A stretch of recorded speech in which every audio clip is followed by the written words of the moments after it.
Hey, I like my opening music. Good evening, everyone, and welcome to another edition of Netters Network Thursday Things. I have a very special guest waiting in the green room, but before we bring them in, let me introduce to you my co-host for the evening. You know, Myst, that guy at the end of the bar, the love of my life, Troy Pacelli. How you doing tonight, sweetie, and what are you sipping on? I'm doing well. Sipping on Diet Dr. Pepper.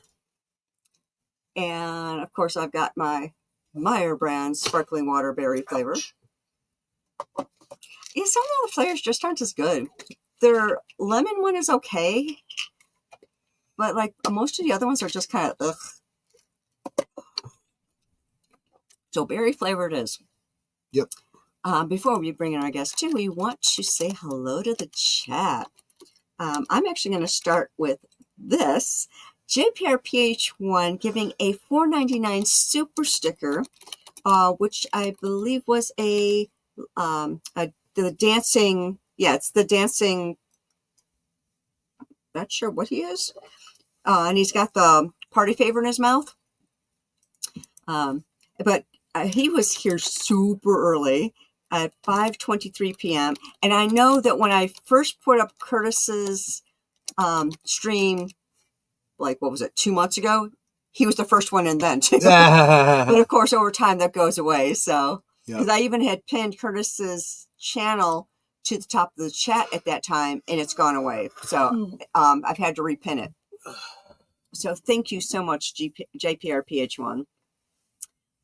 There's that Netter person saying hi to peeps. There's Connie Clary saying hello. And, of course, that Netter person, flirting with that Troy guy. The Lady Myst with her hearts and flowers. Big Al presents. Hello, my friends. Hope everyone is having a wonderful evening. Have a great show. Mark Melanikoff. This is Thursday. Those are things. This is Netter's Thursday things. Cry havoc and release the Netter bots. There you go. Thanks, Mark. Let's see. Yeah, it's just scrolled in the wrong direction. I know this guy. I've seen him around. Curtis Selby. We should keep an eye on him. Let's see. JPR page 1. And of course, this lovely $10 super sticker from Curtis Selby. That is so sweet. This one is, it's the same kind of blue fellow with, he's got the headband on and he's kind of bowing and saying thank you. That is just so sweet. I know I saw other people's in here. There's that Troy guy. He's sweet on me. I'm still here. Deleted Scenes giving his salute and saying to like, share, and subscribe. I know I saw other people's here in the lower bits. Deep Pensec, how you doing, sweetie? And I'm trying not to let my screen jump. It likes to do that. Geek Flag, but Nate, how you doing, sweetie? Get down on your bad self. Get down on it. Get down on it. Space Fraggle, Troy, how you doing? Hello. I hope the fabulous couple is doing all right tonight. Yes, we are. It's Friday Eve. We're doing good. Let's see. Just want to make sure I don't miss nobody. Okay, I think I'm down at the bottom now. If I did miss you, please let me know because I have to say my hi, sweeties. Okay. We do have a very special guest waiting in the green room. You know him as the tired midnight vlogger, Curtis Selby. How you doing tonight, sweetie? And what are you sipping on? Well, I'll be sipping on some water today. I hope that you'll all understand that all of this violence was totally unnecessary. We could have discussed the squirrel and the raccoon, but now it's just regrettable. Anyway, sorry. I By couldn't the way, resist. congratulations on the wedding of your daughter. Yes, hopefully that is all going to go very well. But you never invited me to any of your bar mitzvahs or whatever the hell the line was. I've Oh, I haven't totally wrong seen those culture, in a but long time. Yeah. I'm gonna have to I pull love those them. out again. D Pensek says, great voice performance. You did Thank really you, well. DP. In fact, you're too kind. That's I about all can't I've do it got without anymore. stuffing cotton into my cheeks. It doesn't come out right. Or just It ice does work cubes. better if you do. You know, I mean, a bit of trivia. Ron Perlman played a character called Vincent in a series Yes. called Beauty and the Beast on Yeah. TV, opposite Linda Hamilton. He was, very well read. He, studied Shakespeare and, the sonnets and poetry and stuff. And throughout the series, he quoted a number of poems and so forth. They put out an audio CD with incidental music from the series with Ron Perlman reading poetry Really? that he had cited or that he had quoted in the show. He would do the whole poems, several Nice. sonnets, a Matthew Arnold poem, and so forth. In order to do the recording, he got into full Vincent makeup because he said he wouldn't sound quite right unless he was Yeah. in his makeup. Yeah, that makes sense. He That did makes receive a sense. Grammy for that. That's fantastic. I never knew. I mean, I knew about the show. I've seen the first two seasons because of my own particular addlepated mind. I never watched the third one after Linda Hamilton. I think it was the third one. You probably dodged a bullet there. It's probably best that you saw it, and just in your own head canon say it ended there. Yeah, Well, yeah. That's basically that works. And of course, I like to remind everyone that the link to our guest channel is pinned to the top of the chat. I'm sure everyone here has subbed, but can you go back and double check you're still subbed because YouTube? Especially Yes. because Curtis has been doing some really, really great stuff lately, and Thank you. you're earning that whole tired midnight blogger thing with all Absolutely. the sleep you're missing out on. Welcome, Darth Yeah. Plato. Darth Plato. Hey, I always love the Batgirl picture. I Just know, always makes right? me so happy. Yeah. Mark Yep. Vanderpump says, Troy, speaking of mafia themes, John Pacelli now has a black sedan on my model railroad so he can ride to Oh, look over cool. Operation Pacelli's Provisions Company. Yeah. I've actually seen this model railway of his, and it's actually really, really cool. Yeah. Yes. Steven saying the wheels fell off in the last season. Yep. It's like, I know I watched like the first season of it, and then I would catch episodes here and there whenever I just happened to catch it. There was a number of snafus that fell apart on that. Of course, when Linda Hamilton left, it changed the dynamic of the main characters, and it was a romance. You take one member of the romance out, and it's kind of you're playing by yourself. There exactly. was a of course, you bring in a new character. It takes time to get them integrated, and that's usually very clunky. It requires a great deal of writing skill, and there was a big, I believe there was a big shift in showrunners and writers, and it just never caught its footing.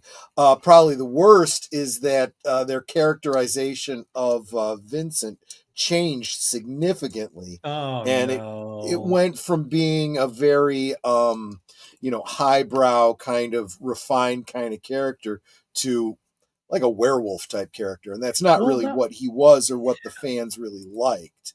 That was the appeal of him to me, is he looks like this ugly, horrible brute, but he's actually very intelligent and very aesthetic. He has I think if they were, they kind of needed to go a completely different way with it.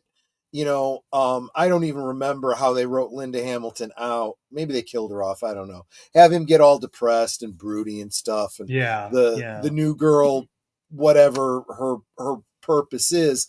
But it would have been great at that point to kind of veer away from romance, because he's kind of going to be in a bit of mourning and depression, and maybe do a little bit of exploration about his backstory, and where we knew left on the doorstep and the whole thing, but why does he look like that? Is he is it an Island of Dr. Moreau situation, or aliens, or whatever, just go a completely different route with it. But, and I just realized that I'd been watching a Christian Slater movie on a watch party, and oh yeah, and that's why I have the What True Romance Looks Like. I'd forgotten to take that down, so my bad. Sorry. Oh, I just noticed. That's funny. I thought it'd be better to point it out than for everyone to have the uncomfortable silence when everyone, oh, what the heck? What is that? I did have one person ask who Tired Blogger was. I'm like, it's Curtis Selby. Yep, Curtis Selby, the Tired Blogger. Yeah, that's me. It's pinned to the top of the chat. And speaking of which, and because I kind of started getting to it, and then we got sidetracked. No. Yeah, So what have you been up to since we last hung out together? I've been seeing a lot of your streams going up. I can't always get to them. I'm a pretty busy guy myself. I get it. But I get it. Maybe getting a little more political. I have been. I've been in my usual can't make up my mind manner. Part of me is embracing it more and talking about it more, and obviously I decided to be pro who I am pro. Yeah, it's always a good way to go. And be true to yourself. I mean, like, I was anti this person for so long, and if we need to, we can be plain, but I don't want to alienate anyone, and I don't want to get too political on y'all's channel, if that makes sense. But oh, I don't care if you are. Troy does all the time. Well, and honestly, true, but, and in fairness, the topic for Thursday is you and your channel, and if that's what it's about, then it's appropriate to talk about it. Well, Geek Flag Grenades to the creator of Beauty and the Beast wanted to end the show after Linda Hamilton left, but the show was a big hit for CBS, and they didn't want to lose that sweet advertisement dollar. Yeah, I can see that. Yeah, but see, thank you, I do feel, and this is something that's always been true with TV and movies, and it's just gotten worse lately. If you don't have the ability to continue putting out the thing that is popular, better to leave them wanting more. Yeah. End the series, and then you know what? If there's enough dust up, well, especially these days. Nowadays, we have things like the internet and stuff, so people can air their grievances, Kickstart type, funding things and whatnot. So people could actually start their own movement and say, we want resolution. And then you go, you know what? Linda, can we get you back to do a feature film to wrap this up? Yeah. Or something like that. That would be managing a franchise intelligently. I don't think that level of intelligence exists and hasn't existed for a long time in the entertainment industry. Has anybody made any fan films about that version of Beauty and the Beast? I honestly don't know. Because that could be really cool. I mean, I would only have the skill to be like a bit part. Like, I could be one of the orphan kids or something. Please, can I have some more? But yeah, I don't know if they've done any fan films. I know there's a metric squat ton of fan fiction out there. There was back to the time when it was on TV. I remember that back before we had an internet like we do now, and it was just bulletin boards and stuff like that. But right on. Because I'm an old guy and I know this. I remember this stuff. The good old days. I miss them. Well, I don't know how good they were with the dial-up modems, and it took forever to download a single file. Sometimes to download just a page you wanted to look at. And if somebody picked up the phone, you're screwed and had to start all over. Yep, you got disconnected. Yeah, exactly. Yeah. Geek Flag. Linda Hamilton came back for Terminator Dark Fate. They can probably get her back for Beauty and the Beast. Yeah, this is not an issue, right? I mean, it's a job. Well, and here's the thing too. It's all a matter of timing, right? There's nothing that says, okay, we can't do a third season because she wants too much money. Okay, we'll put the show on hiatus. And then 3, 4, 5 years later, after she's run her course and she's looking for work, then maybe it's a buyer's market, right? Right. So, but that's too much, thinking, using the business brains.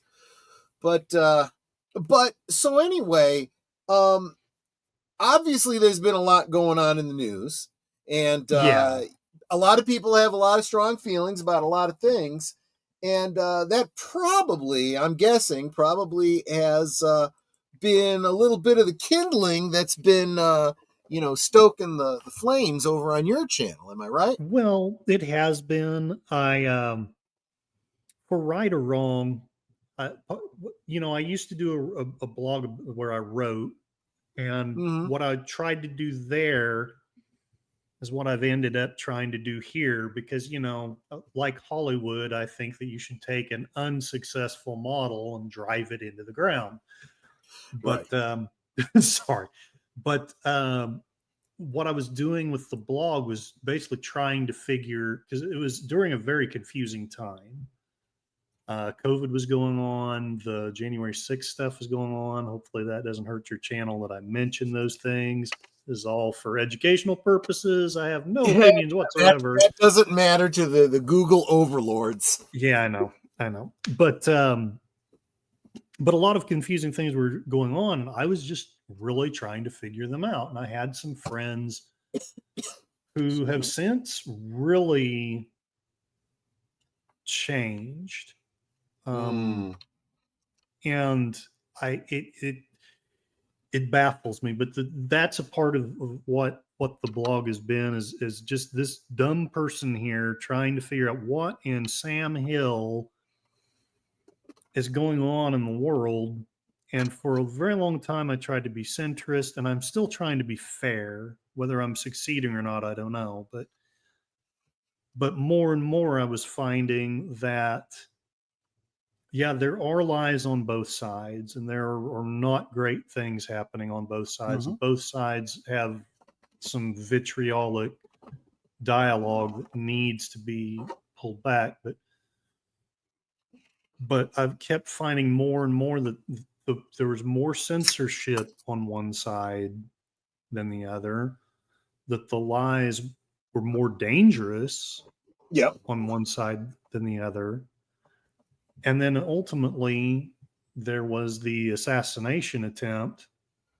And that really caused me to back up and say, look, we've got to reevaluate where we're at in our hearts, because this is hate happening. And you can say what you want. If you want to say, well, he deserves it because he's hateful and all this, I'm sorry, to me, that's not a cool answer. No. And I had friends. No, that whole ends justify the means thing is that's villain talk, Exactly. And and I just kept thinking, well, if it was on the other side, very correctly, they would be saying, well, heck, that's BS. You may not like him, but he's not a tyrant. He's not a this. He's not a that. He doesn't deserve assassination. And I can't help but think, if I'm really looking at it or trying to look at it objectively, it's the same with Trump. You may not like him. I disagree with this, but you may say he has no honor or whatever it is that you want to say, but he doesn't. I don't feel comfortable. There's very few people I feel comfortable saying that person deserves to die. I won't say that there's none, but it takes, you've got to have blood on your hands. You've got to be I hurting very innocent I will people. I will honestly say that there's a lot of people I don't like, and especially in the entertainment industry, very Right on. influential people. Well, maybe not as influential as they thought they were.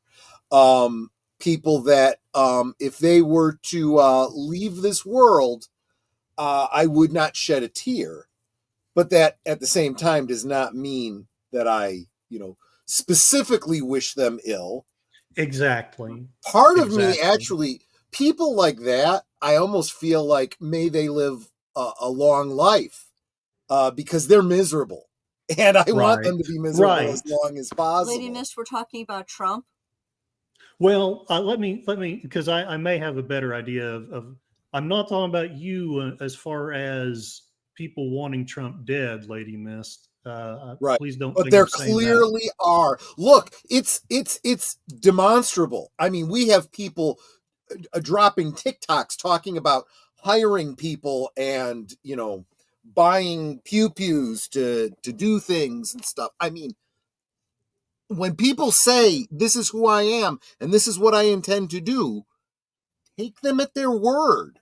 Right. You know? Right.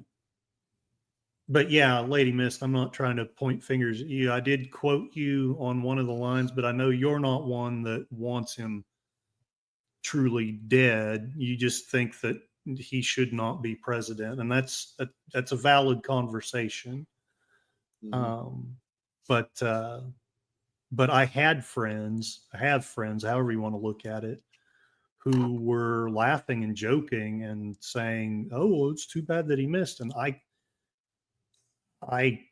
was, I mean, I don't want to hop up and down too much about it. I'm still calling these people my friends, and I still hope that they are.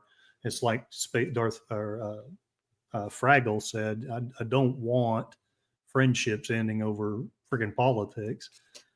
But Exactly. This is something that I've pointed out to. Yeah, we got Mark Melnikoff in chat here. I'll call him one of my success stories. He used to be very and I know I'm not speaking out of turn. He's here to hear me say it, and I think right on. he has oftentimes been very upfront about sharing this himself. He was very much when we first met, very much on the left, so to speak. I think Right he would on. at least describe himself that way. Ultra. Uh, Mark, you might have to correct me because I don't want to get this. I would say progressive, but maybe that's not how you describe yourself. But definitely lifelong Democrat, right? So at least Understand. we can talk about actions, if not philosophy. And he was one of the people that 2018, 2019, we were talking about a lot of these things, and he'd send me an email and say, did you see this? Did you see that?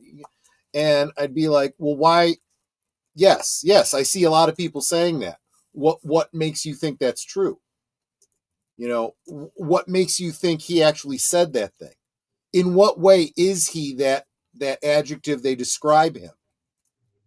And to Mark's incredible credit, and honestly, I feel like this is just base level, but I'm finding it less common than It's not. it It's not should be. common. That Yeah. he's like, he looks at it and he's like, wow, you're right. And every time I would just tell him, go check this out for yourself. I mean, the biggest one is the whole repeated lie over and over again about good people on both sides, right? Yes. And Yes. did he say those words? Yes. What did he say immediately after it? That is key. He goes, Yeah. I'm not talking about, the people of this persuasion. Those people deserve to be condemned 100%. Yeah. These people See, deserve to be condemned totally. exactly. Wow, that was a pretty good impression. Thank you. Thank you. And nonetheless, both Biden and Harris repeated the lie, and it's an absolutely demonstrable lie. It's like, Yeah, how can I vote for someone who is literally lying about their opponent, the person they're running against? You know, if you're lying about that, what else are you lying about? You know, and you know, I put the burden back on the other side. If Trump has ever lied about something, show me the evidence. The best you can do is demonstrate that he was wrong. Yeah, but you can't say because what happens invariably is he'll say something, you know, inflammatory. Mm-hmm. He's proven wrong, and he never repeats it again.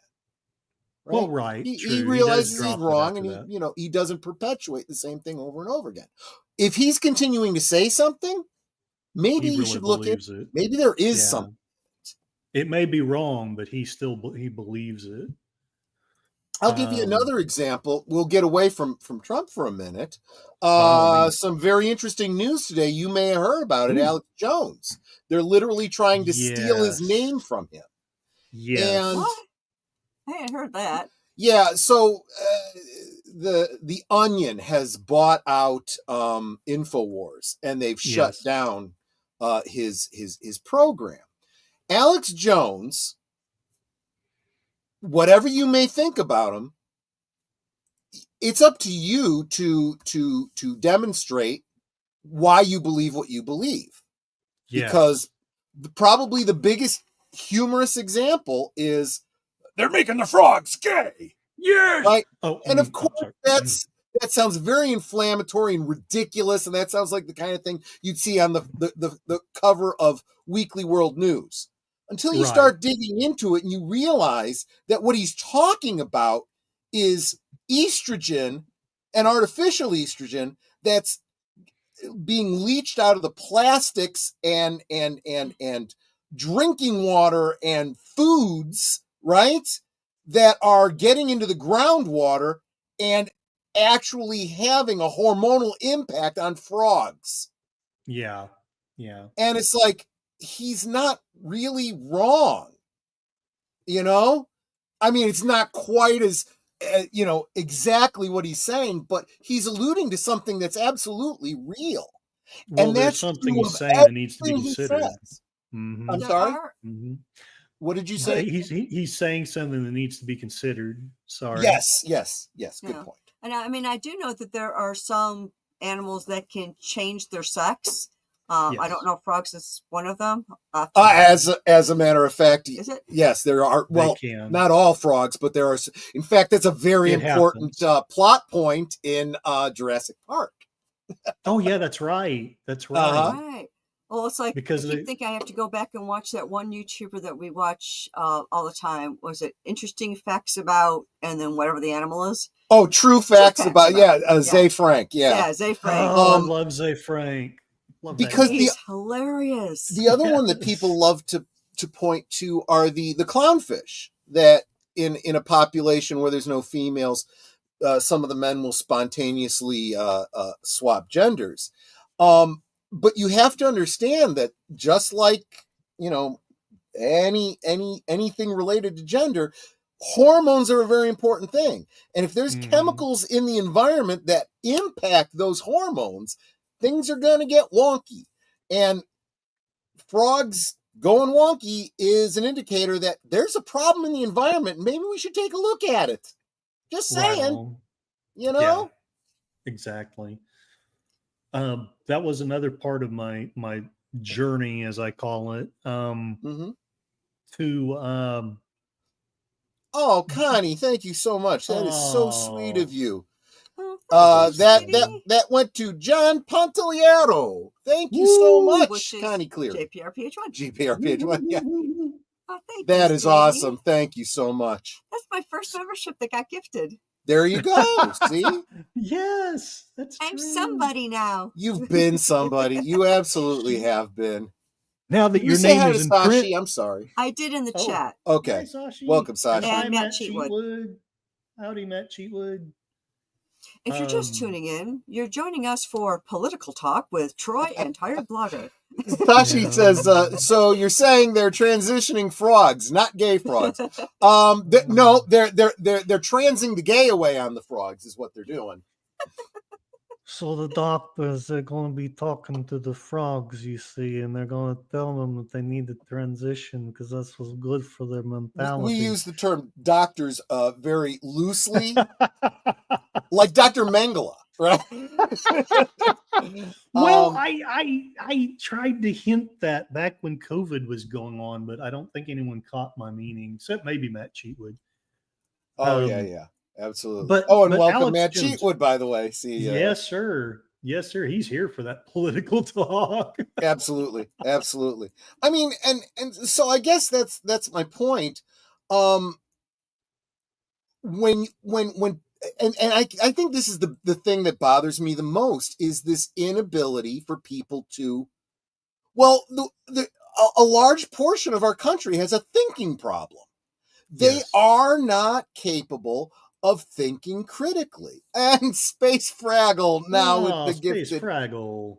And that went to Outlaw Bill, who I don't think is with us here tonight, but he's going to get an email that he got a membership.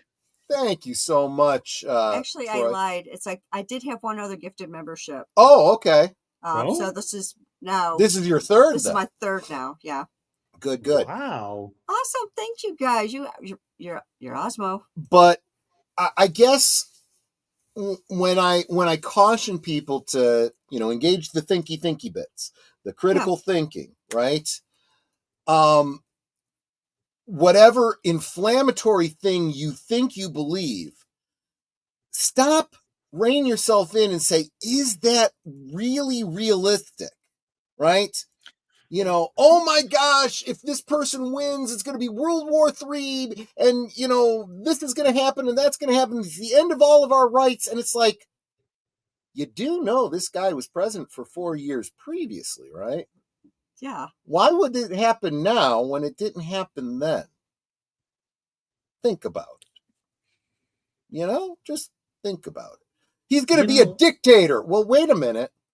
I don't remember any dictator in history ever serving for 4 terms, then stepping down from his dictatorial duties, turning it over to his opposition, and not getting paid for the time that he was there. That's right. He didn't take away. a paycheck for the 4 years he was president. And you guys are so amazing. Both of those gifted memberships were networkers. That's awesome. Thank you guys. You guys are so amazing. You guys You're are wonderful. Osmo. You guys are wonderful. Awesome. But Cincinnatus. Well, yeah, Darth Plato. Cincinnatus did. That was I misread that. I thought it said something about chimichangas. Maybe I'm just hungry. Oh, thanks a lot. Now I'm hungry. I know, right? Now you're thinking about it. But I mean, because of all the confusion that happened, and because my life is also just interesting, so there's been times in my life when I was more convincible, if that makes sense. Sure, you were more naive. Well, I was more naive, and I'm probably still naive, but I'm hopefully less. I hope. I guess time will tell. But you were told all these things, and it was just on and on and on and on and on. I know I've already told this story, but I think it bears telling again. I was in the break room once at one of my previous jobs, about which the less said, the better. Mm-hmm. But I went to the break room, and they were announcing that who was it? It was some famous. Who was it? It was a really famous singer had passed away, mm-hmm. and in the chronic fatigue is real because I can't remember. I can see her face, but I can't remember her name. Anyway, the point is, the first thought that came to my mind was not, oh my gosh, that's terrible. I can't believe she's gone. The first thought in my head was, oh, thank God they're not talking about Trump. And that was another, that was another moment of, what is this that they talk about him? So, it's their damn fault that he got elected in the first place, I think.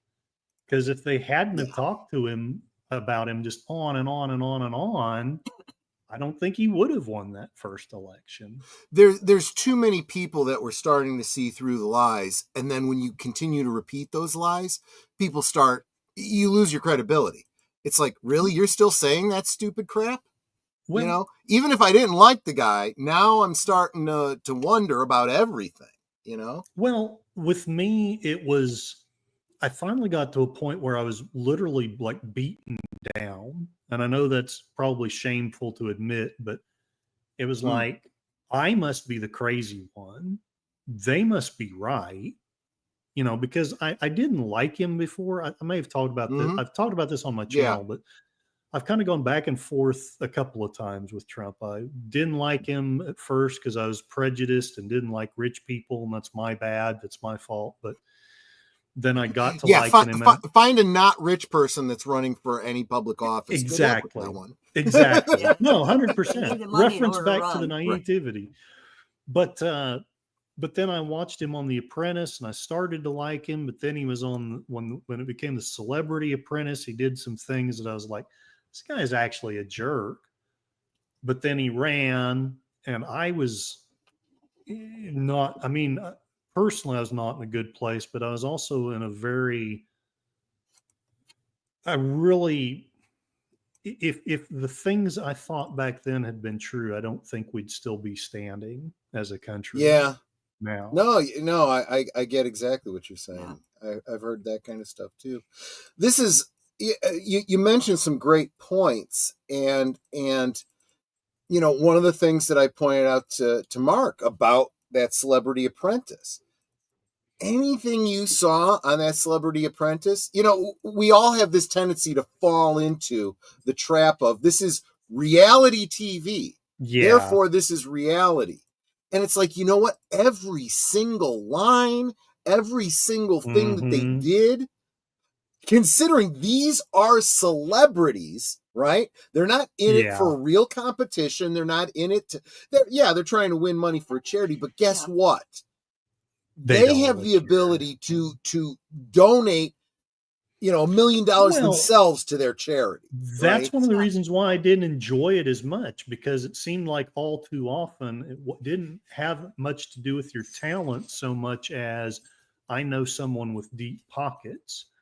Whereas at the beginning, it really was just almost exclusively about how talented you were. I mean, there was luck, and there's always a little bit of something involved with something like that, but it really was a struggle of skill against skill, business acumen against business acumen, and I felt you could learn some lessons from those first episodes for first seasons. But then when it was all about the celebrity, is just like, well, Lou Ferrigno doesn't have as many fans as I do.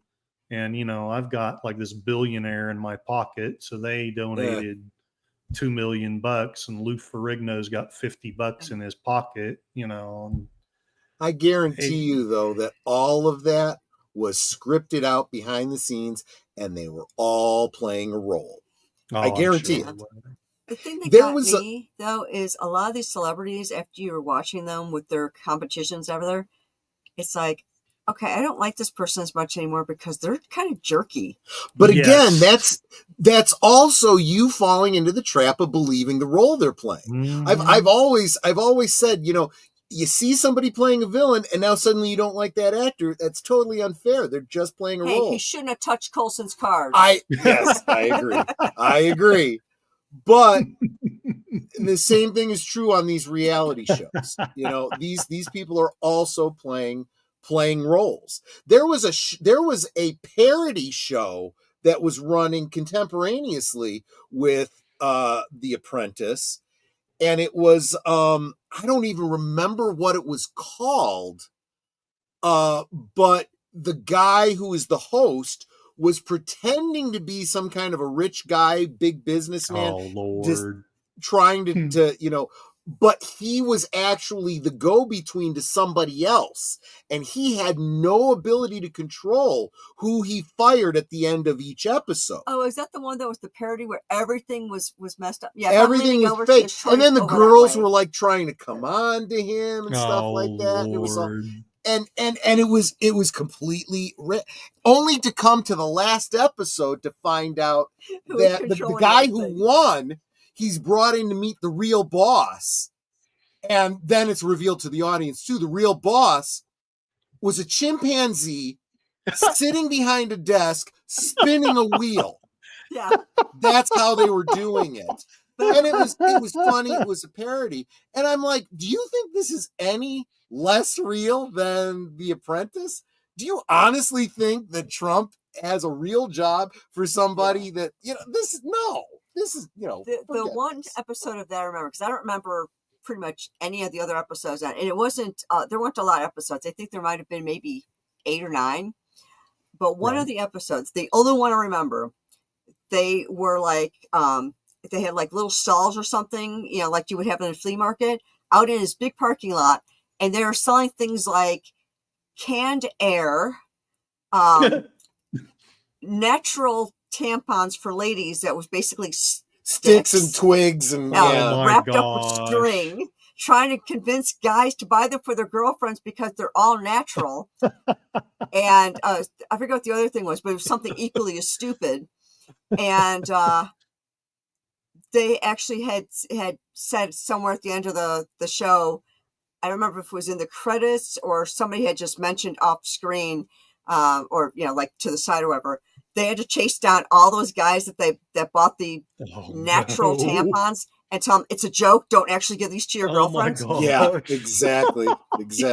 Real quick, I do want to shout out, well, I can't find it now, but Lady Myst had said something about the only celebrity that she really likes outside of acting is Keanu Reeves. Right, the only actor I like outside of acting is Keanu Reeves. I'll agree with you, Lady Myst, but that he only because he is the most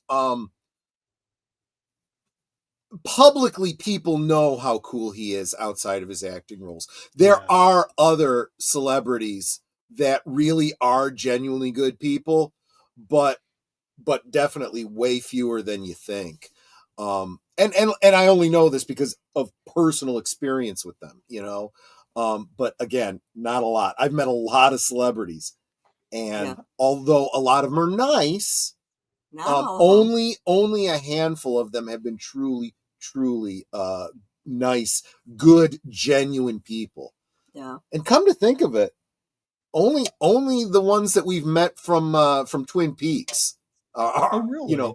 hit that. Yeah.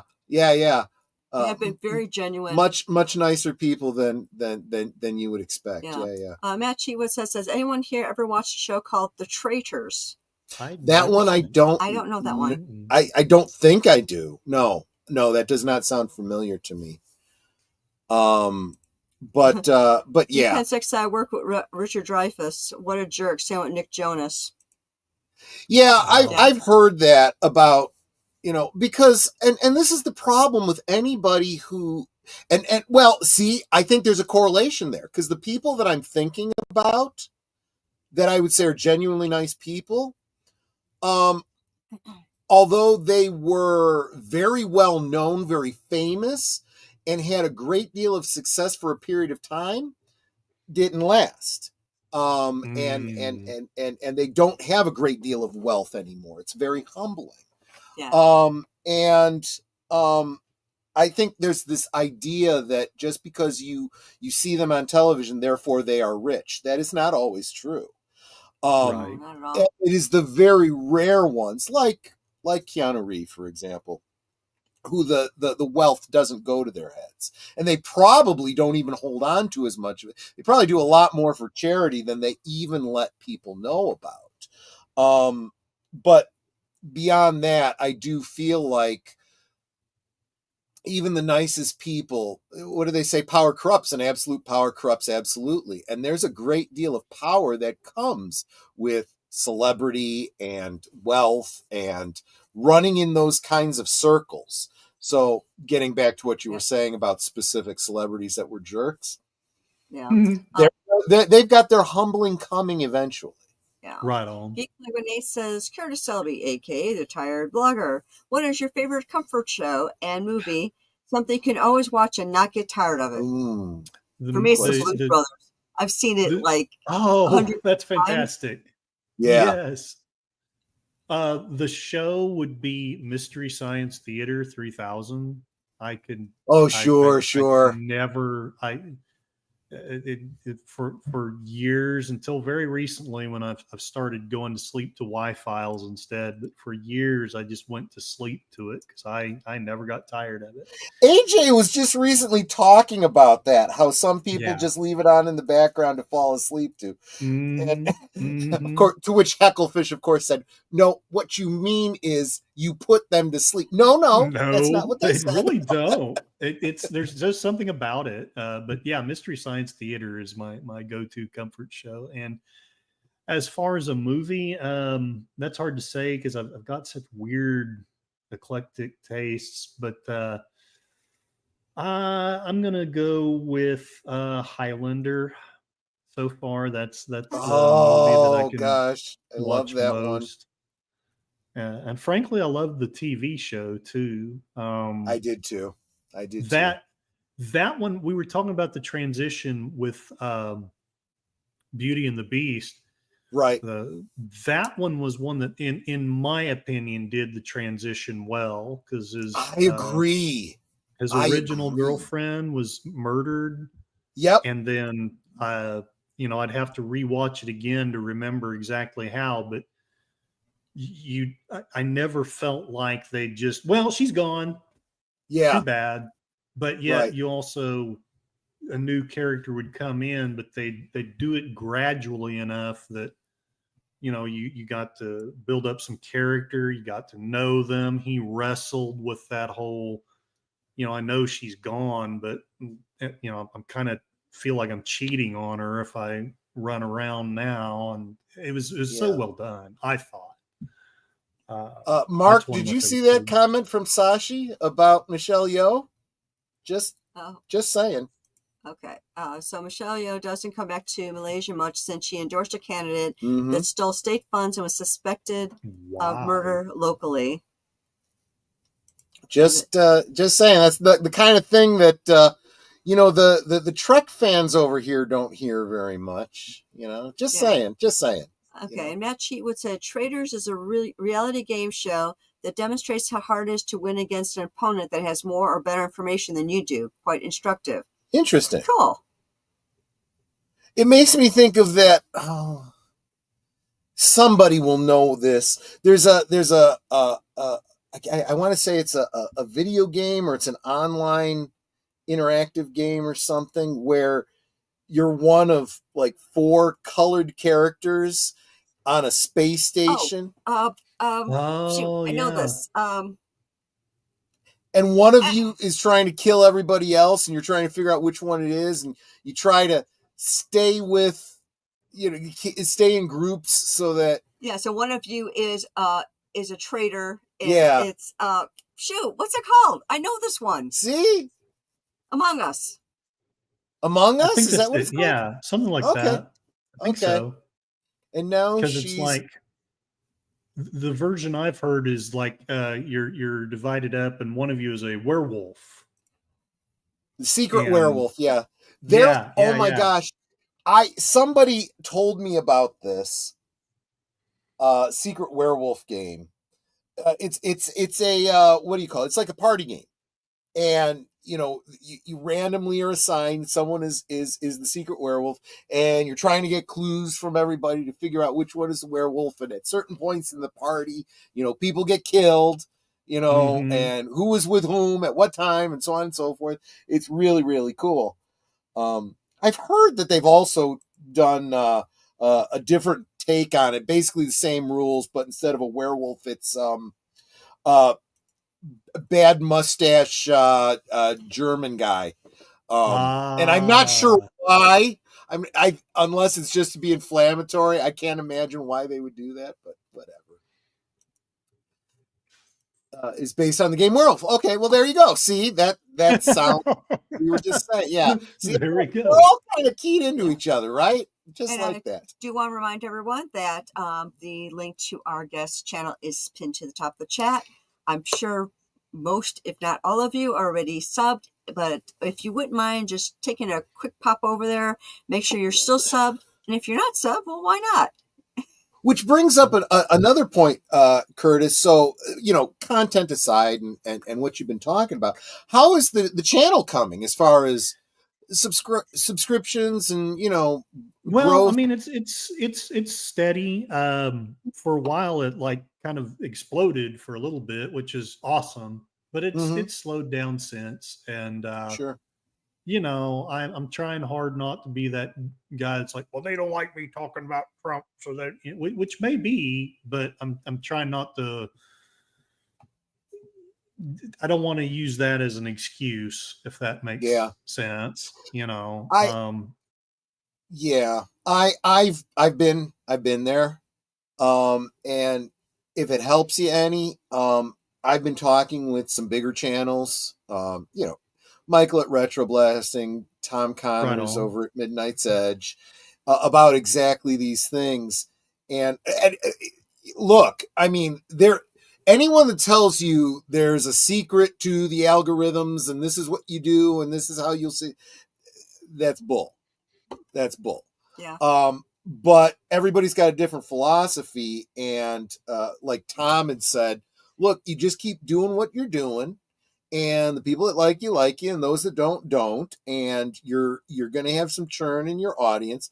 But by and large, cream rises to the top, and you will garner a following of like-minded people that like the content you're doing. And in a similar way, Michael has said, look, you gotta do what you enjoy, because it's the only thing that's going to keep you going, right? You're not going to want to do it if you're doing shows just because you're chasing the algorithm. And I mean, like all the people that were doing videos left and right about, what was her name, Brie Larson, back when she was the channel maker, by just bashing on her. If that's your bag and you're interested in talking about it, great. But I was like, I don't even want to hear about her anymore. I don't want to, watch the shows about, talking about her anymore.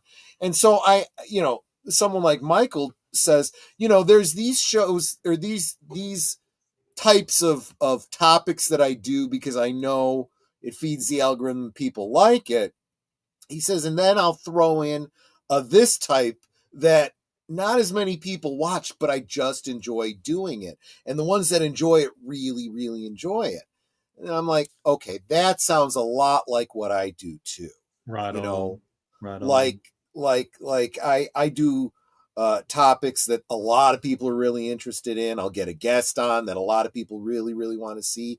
And then, like tomorrow night, it's just going to be me and Boomer talking about, and this was his suggestion, it was just talking about our favorite memories or most reviled memories of Marvel, whether that's cartoons, toys, TV shows, movies, before it became the MCU. Right. That's right. Geek Flag 18 says, hey, Troy, did you hear that since the election, Rumble subscriptions have doubled? I had not. I hope. See, my hope has been for a long time that Rumble gets their functionality a little bit better. Things are a little bit easier to manage the way they are on YouTube, because if they are more user-friendly, I think more people will want to use it and then start heading over there. It's happening. It really, really is.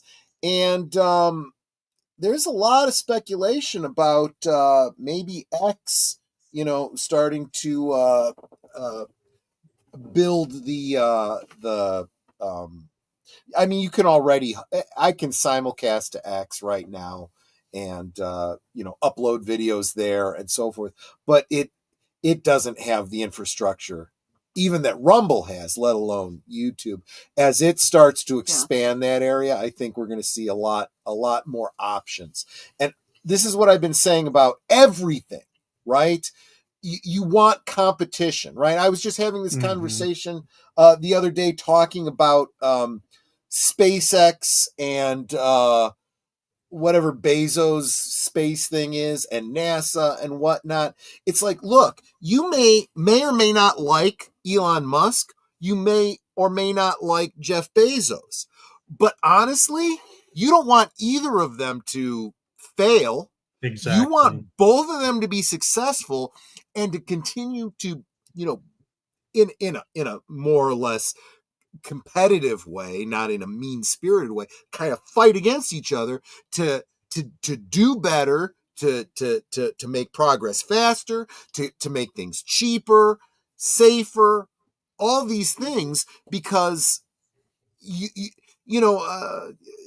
when you're doing good, it's the same thing that happened between Russia and the United States with the space race, right? You had someone you were competing against with a goal, and it spurred both sides on. And when they both decided, you know what, we're tired of this, it completely fell apart for both sides. It was more fun to fight in proxy wars in other countries. So, Well, you make a good point, but And so yeah, I do think that the future of, for example, space travel is going to be these private companies making it happen. But how are they going to make it happen? They got to make it profitable too. They do. And again, Robert Heinlein wrote a great short story about that called "The Man Who Sold the Moon," and I've always wondered why we didn't have more private industry going into space. But absolutely, if you're interested in real estate on the moon, I can get it for you wholesale. Ooh, hey, I've got oceanfront property in Arizona. From my front porch, your front porch, you can see the sea, right? Yes. And thank you very much to both Matt and Space Fraggle. They said some very kind comments there in the chat, so I just wanted to acknowledge them. Absolutely. Thank you very much. Yeah, you're both very kind. Yeah, I have brought them up. Yeah, I know you did. I just wanted to be sure that I said something. So thank you. Thank you. Absolutely. Yeah, so my chat is Osmo. And so I'm going to say, yes, just like we're always, preaching the dictum of PJ of Orbital Nation, together we grow.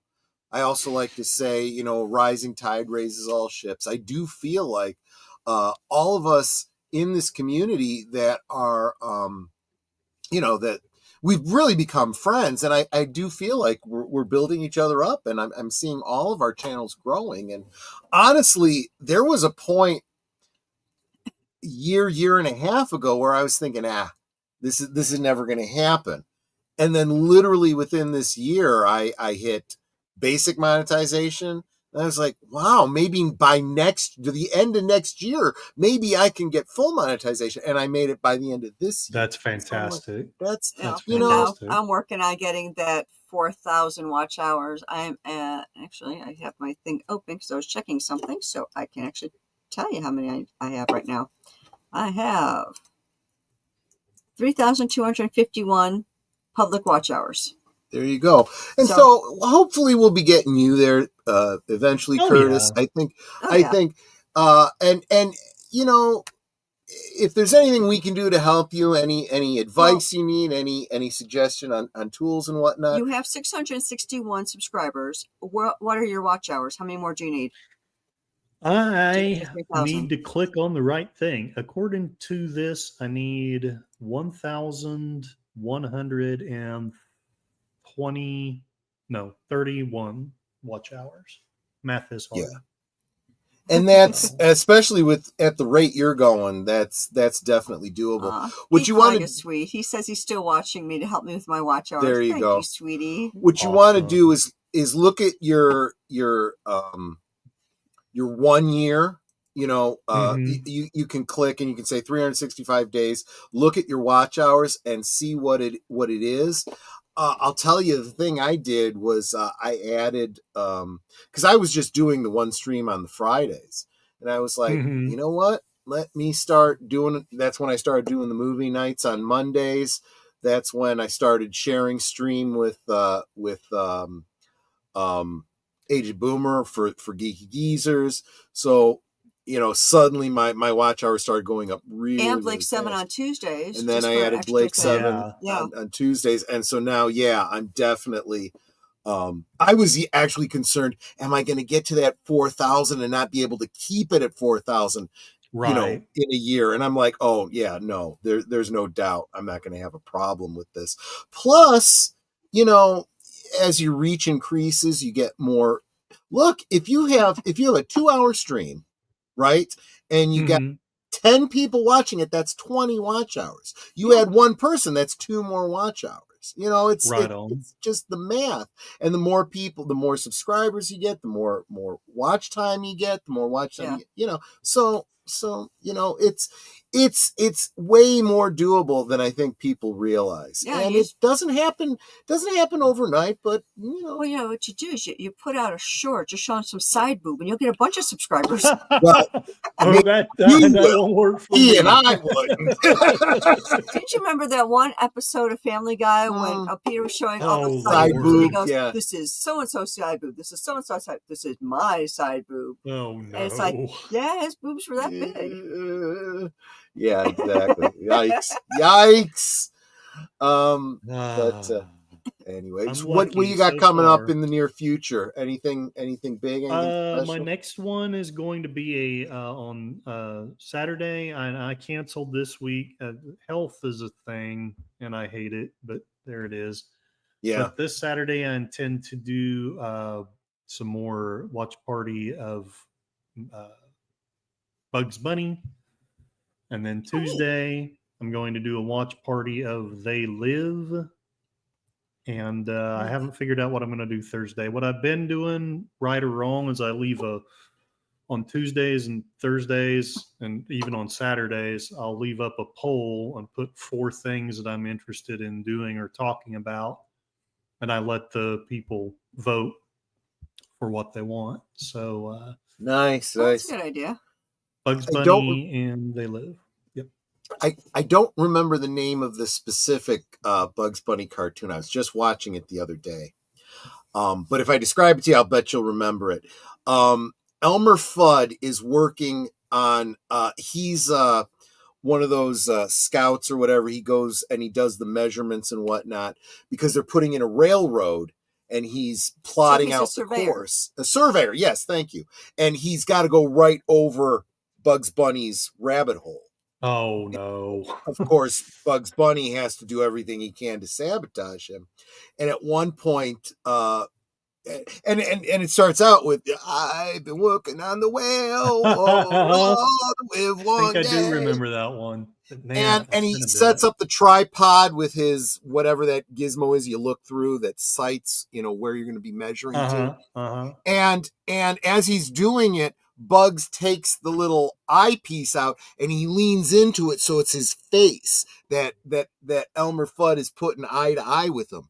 And he's trying to see, and he can't see. He's like, "Oh, something screwy going on here."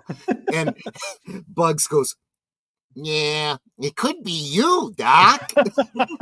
Well, I had to clip that and make it into a GIF because I was dropping it on a lot of these people that are like freaking out over the election. And it's like, you know, it's like, yeah, it could be you, Doc. Nice. We've watched the one with the hairy monster. We've watched the one with the gremlin that was trying. Oh, because they're such interesting monsters. Yes, exactly. Yes. You got to remember, I grew up with this stuff every Saturday morning. Yes. I mean, this is how I learned most of the opera that I learned, right? Exactly. The Barber of Seville, Flight of the Valkyries, right? Kill the wabbit.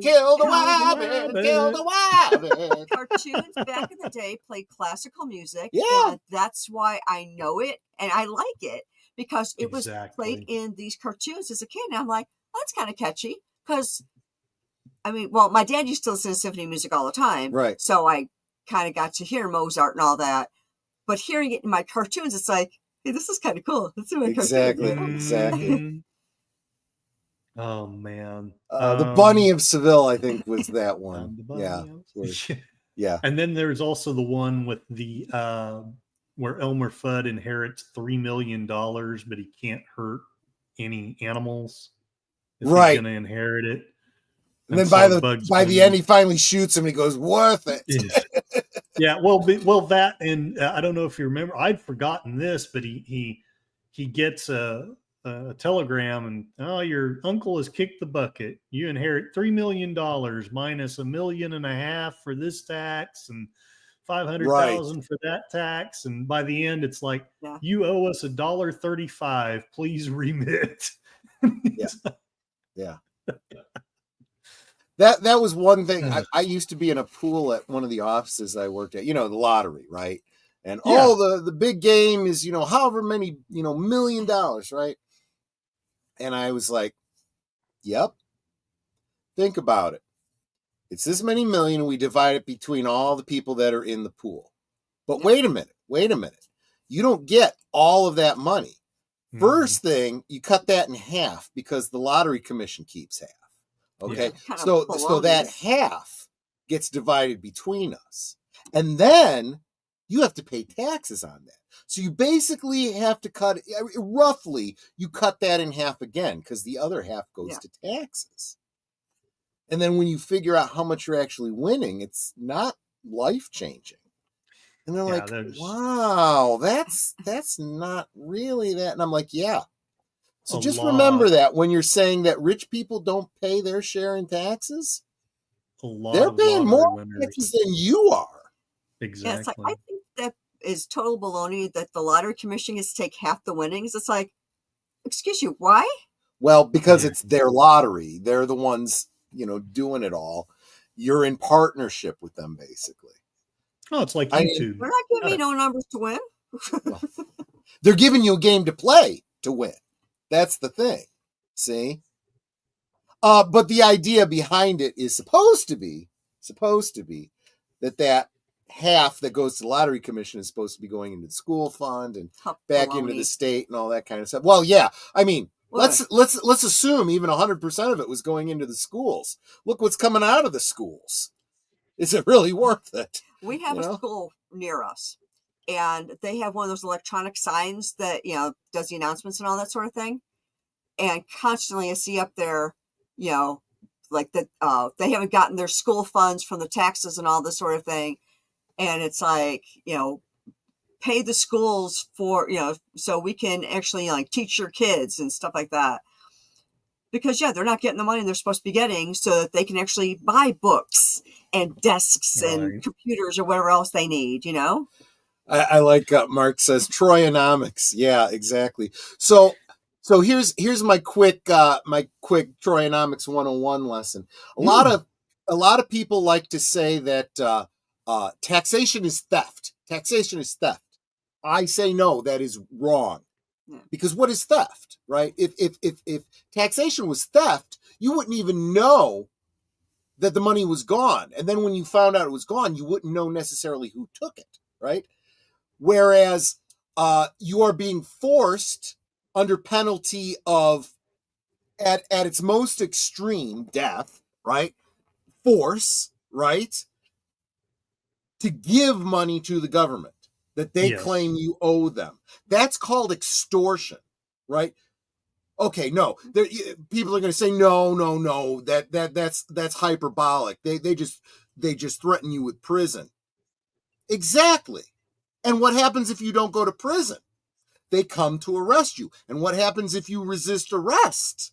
They use force against you, up to and including death, if they feel that you have threatened them sufficiently. So it's extortion is what it is. And I want to say hello to Dad Man Walking 55. Hey there, Dad Man. Hey, Dad Man. Howdy. We are in theory wrapping up, but once I get talking with Curtis, we'll go off on all different kinds of tangents. You've got a really wonderful school here. It would be a terrible thing if something would have happened to it. No, it would not. Go ahead. Get rid of the school. It's probably not worth it. That reminds me of Johnny Dangerously. What's that Joe Piscopo line? This thing shoots through schools. Okay, Geek Lagunate says, I used to work with the DC Lottery. What the Lottery Commission does is if you want to take annual payments, you'll get all your money except for taxes. But if you want it all now. Yeah, that's true with a lot of the lotteries. You could take it as an annuity, or you could take it as a one lump sum. As far as taxation goes, you're better off taking it as an annual annuity because you have less tax liability. However, what happens if you die tomorrow? Yeah. So you got to weigh that, right? If you're a young man in good health, yeah, maybe take the annuity. If you're older, maybe not in the best of health, just take what you can get and enjoy it, Yeah. But anyway, I'm gonna shut up now because I'm just rambling on. So we were starting to say, and I'm not even sure if it got answered completely. What do you have coming up? Oh yeah, that I did. Basically, I've got 2 watch parties, and then Thursday I will decide on Tuesday by my usual method. Essentially, I'll put up a poll, and it'll be 4 things that interest me anyway, and hopefully there's enough interest in one of those that people will vote for something. But yeah, Saturdays I always try to do watch party. I've canceled a couple of times. I apologize about that, but I try to do a cartoon on Saturdays, which I know probably messes with the algorithm all get out, but it's fun. And then Tuesdays and Thursdays, I just kind of put out maybe 3 topics in a watch party, or 4 topics or whatever, and let people vote for that. So we're all about democracy. That's a good way to get your watch hours too. Right. Hope so. Troy, what do you got coming up? Well, why don't we just start with today's Thursday. Tomorrow, what's going on tomorrow? Tomorrow, I mentioned earlier in the stream. Tomorrow for last call, that's 9 Central, 10 Eastern over on my channel. Age Boomer and I will be discussing our favorite and, not so favorite Marvel memories from the time before the MCU. For some people, that's before you might have even been aware of the Marvel characters. But for us old timers that grew up with it, late 60s, 70s, 80s, even into the 90s,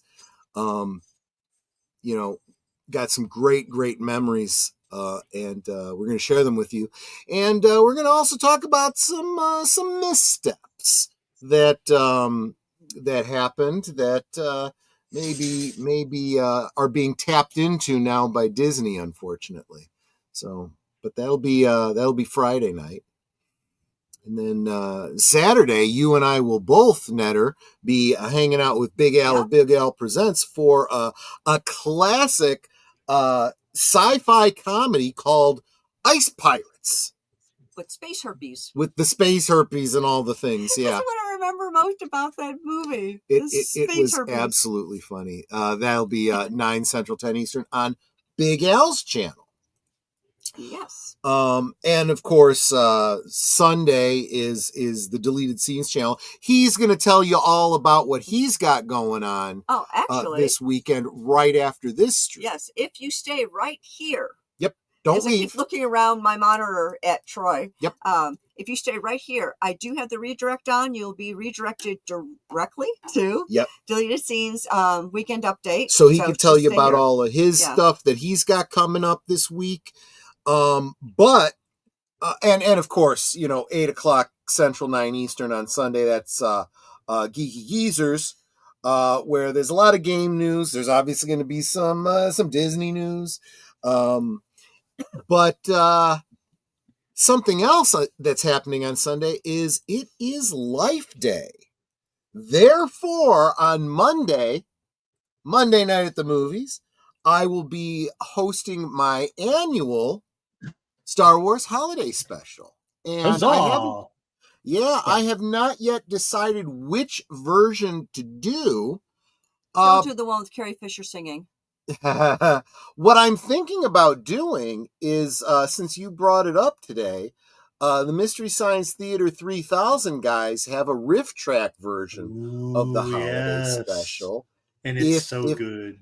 if I can get that encoded and get it over to my other computer, we'll watch that version.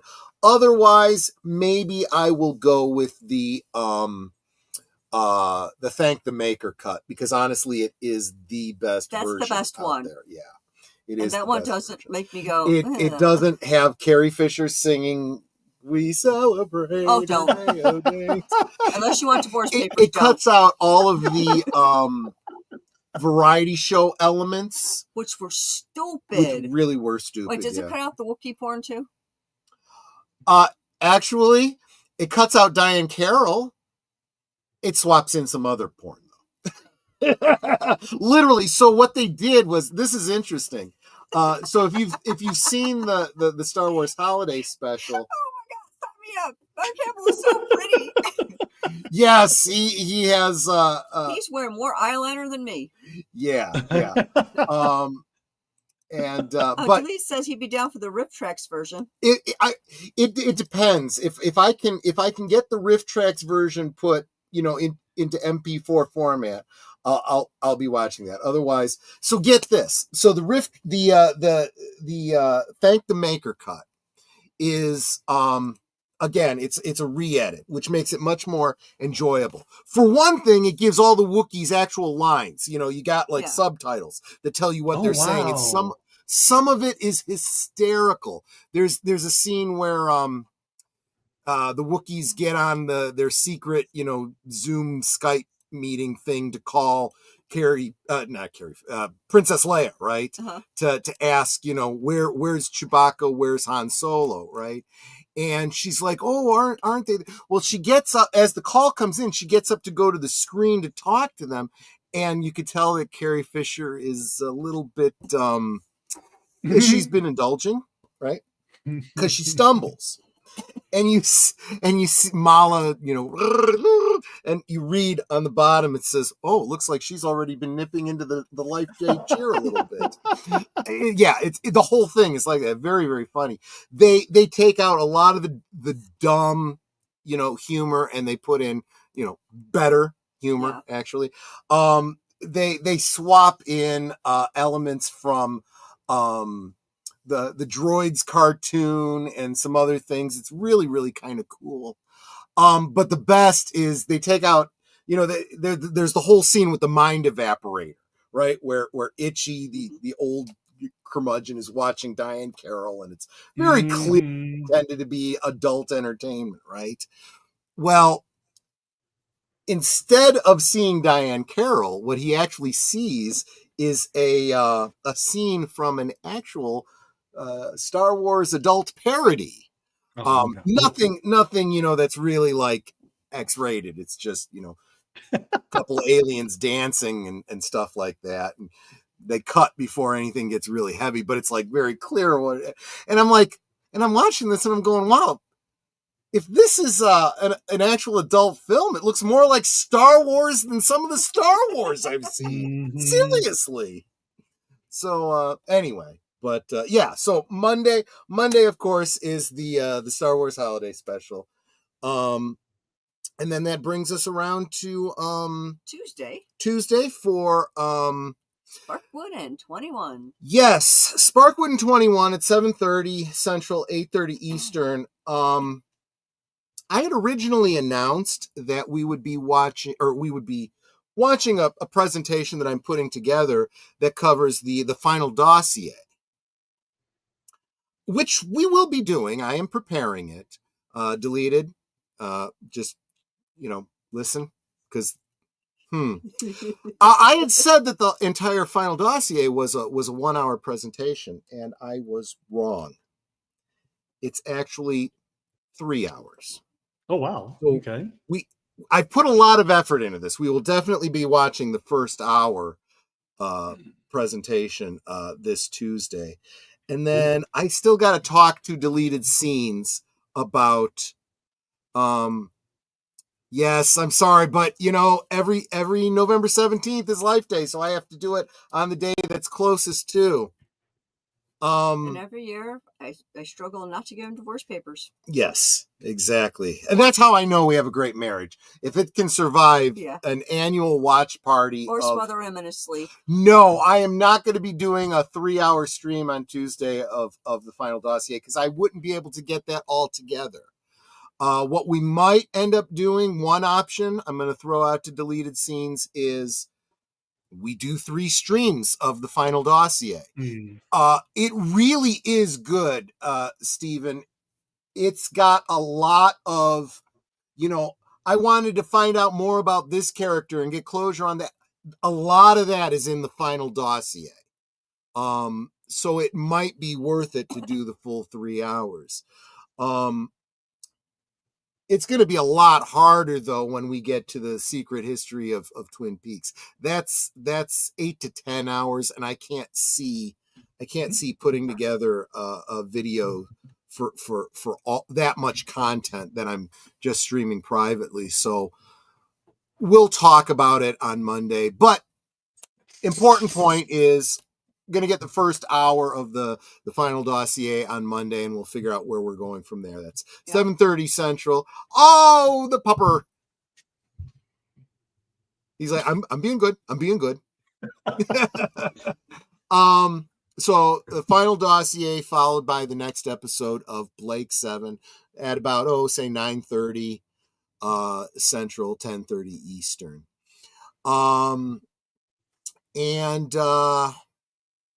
Yeah, that's all I've got for the coming week. That brings us around to next Thursday. Sorry, did you mention Blake 7? I did mention. You did, Blake. okay. Mm-hmm. So next Thursday, my special guest will be Brandon, the anime guy. There you go. He's been a guest before, so he's a returning guest. I hope that y'all will come by for that. And I've asked, and I'm still waiting for a response, but I've asked for a special guest host to also be here because he's really into anime, and I think it might be a good combo.